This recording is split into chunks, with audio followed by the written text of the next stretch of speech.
Welcome back to Pet Food Forum TV. I'm your host, Kristen Levine, and let's welcome Natalie Asaro, Nutrition Assistant for PetCurian Pet Nutrition. Welcome. Thanks for having me. Of course, of course. So your area of specialty is in pet food formulation. That's right. Talk a little bit about what you do at PetCurian.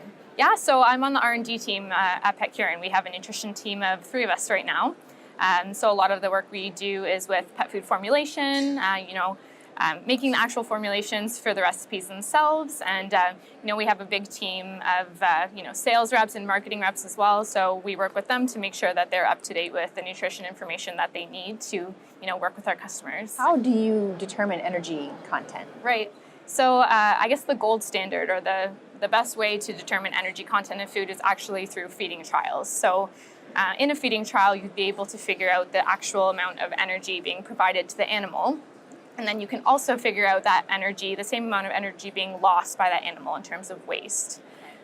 So that would be called metabolizable energy, which accounts for the waste loss in both feces and urine of the animal.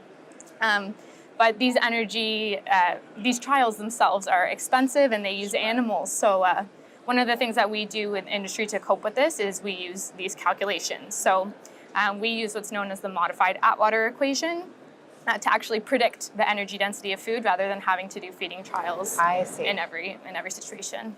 And from my understanding, there currently are no models to predict net energy for domestic cats? Yeah, so the models that we use in industry predict the metabolizable energy. So net energy is a little bit of a different concept, and there currently are not models to predict net energy of pet food. And the reason being is that net energy is actually much more complex to measure than metabolizable energy.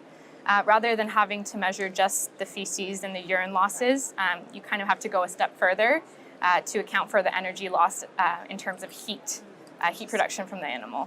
And so is your research going to evolve the feeding guidelines for domestic cats? So some of the work that we did involved measuring this heat loss in cats. So the best way to understand that is that the body needs to produce energy to use energy. So when you're consuming a meal, your body produces energy actually breaking down that food.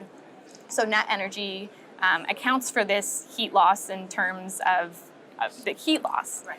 But it's very difficult to do, and currently the study that we did is one of the first to look at the heat increment of cats. So before altering any of the methodologies and the equations that are used currently, I think a lot more work needs to be done. Sure, it sounds like it. How do you measure that net energy?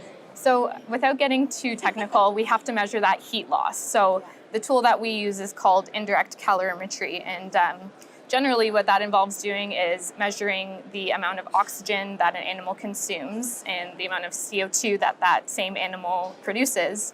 And we can use those values to actually calculate how much energy that animal is expending at a given point in time. But, a lot of research and money is actually required to do that.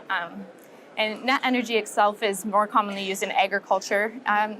So the agriculture industry is very focused on precision feeding and, production. And feed cost is a huge thing to consider in the feed industry. So that's why the feed industry itself has been able to put the time and the money and the research into validating net energy for agriculture species. But we're not quite there yet. Terrific. Well, thank you so much, Natalie, for joining us today. Of course. Appreciate it.